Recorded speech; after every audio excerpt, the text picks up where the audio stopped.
Well, good morning. Happy Friday, Incarnate Word. Welcome to another edition of the Weekend Roundup with Father Schneier, Father Schrader, and Deacon Lawson today. Mm-hmm. Yeah, he's on a spring break-ish, spring weekend. Free weekend. Free weekend. Nice. Which looks like a normal weekend. I was going to say, yeah, if you were free, you wouldn't be here, let's be honest. Yeah.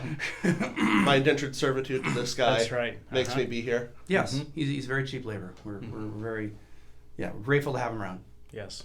to help us in work. Yes. Yes.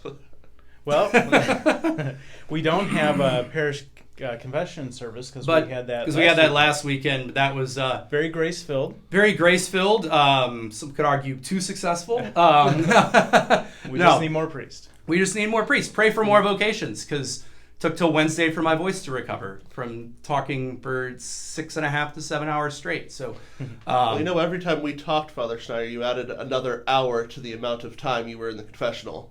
It's like it was like a fish story. It started at 3.5, then it was 4.5, then it was 5.5. Yeah, because it kept getting longer, like on the day of. So, but it was a wonderful grace-filled day, and just grateful for this wonderful sacrament that Christ and the Church give us. Yeah.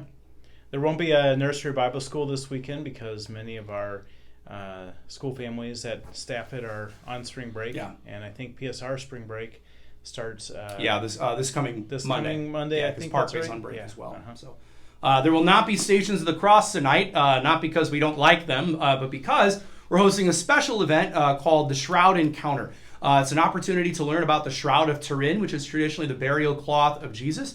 So it's kind of a multimedia presentation. It's in the church tonight at 7 p.m. and then tomorrow as well at 10 a.m. So again, there won't be normal Stations of the Cross. It'll be a wonderful opportunity to learn about the Shroud of Turin. And the presentation tonight and tomorrow are the same. Yes, they're the same. You don't need to come to both. It's not part 1 and part 2. No, it's not. Okay, good. It's not like a Netflix series. Correct. Yeah. So. But Fish Fry is happening tonight from 4 to 7 down in the lower church hall, so you can get a great meal from our Knights of Columbus and then come up and learn about the Shroud. Yeah. The decline to sign LifeChain will be on Sunday from 2 to 3 p.m. in front of the rectory. And you can it's kind of peaceful, prayerful witness along Olive. You're welcome to join. We've had some pretty good-sized groups doing the LifeChain the last few times. Yeah, very important. Rob, you want to talk about that? Next Saturday, March 23rd, is the Incarnate Word Campus Work Day. So save that date. We had about 30 people signed up. Yeah, we need about 40 to 45. Yeah.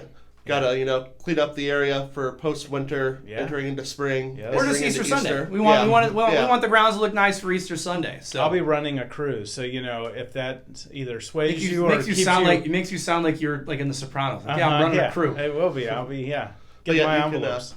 You can sign up on the parish website, and I'm sure if they showed us the day of, we could find work for them. Mm-hmm. Yeah. Speaking of running a crew, did you hear yesterday about the Jaromir Jagr bobbleheads? No. So the Pittsburgh Penguins, this is amazing. The Pittsburgh Penguins hockey team this weekend was going to do a Jaromir Jagr bobblehead giveaway. For those of you not familiar, Jaromir Jagr, Hall of Famer, one of the greatest players of all time.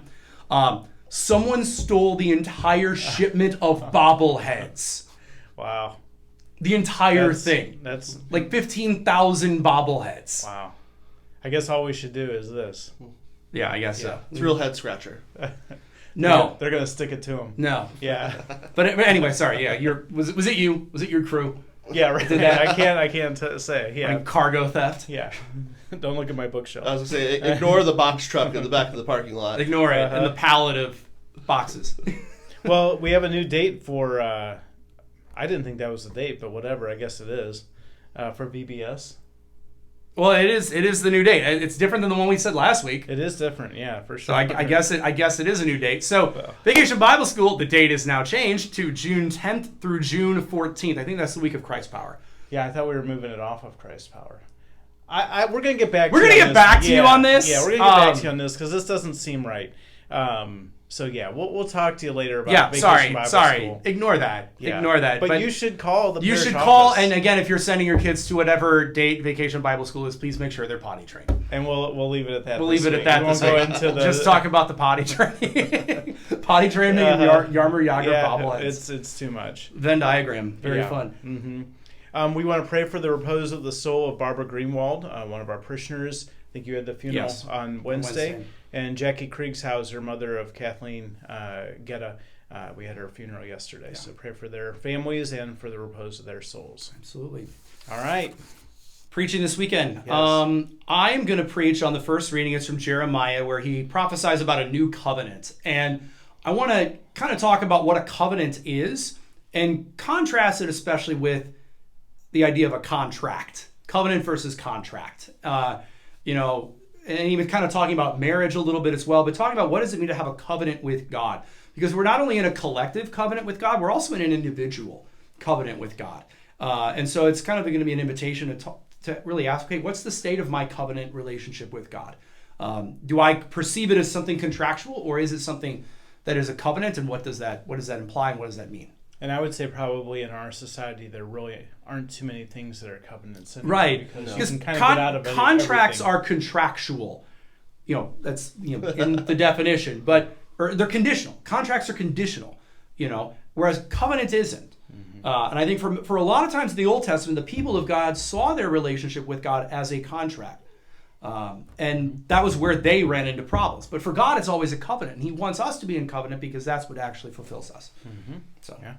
You preaching? Deacon Rob is helping me out this week. I'm going to be preaching on the greatest saint ever, St. Patrick of Ireland. No. Even though it is his feast day, which is being suppressed by that terrible fifth Sunday of Lent. Passion Tide. Passion Tide, St. Patrick's Day is more important. Sure. It's definitely the Germans' fault.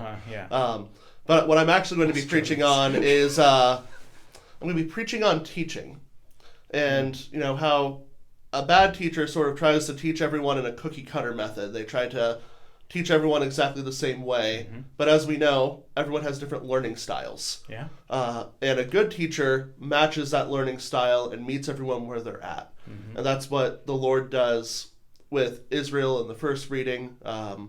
It's how the Lord works with us today is he meets us where we're at and teaches us in ways that we are able to learn. And I think we in seminary and probably elsewhere had teachers where you knew they were giving you the same lesson from 30 years ago, and you're kind of like, so that's what's great about God is he's always, individualizing. Renewing his curriculum. Yeah, he is. Yeah, he's updating his lesson plans. So, yeah. Yeah.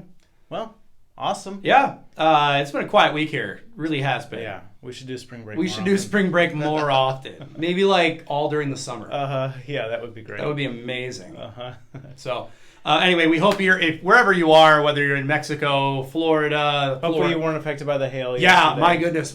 I had a priest buddy, his car's windows just completely gone. So hopefully that wasn't you. But anyway, hope you have a wonderful weekend wherever you are. Hope you're able to make it to Mass, whether it's on vacation or here. And if you're around, we hope to see you at Mass this weekend here at Incarnate. Take care. All right, God bless.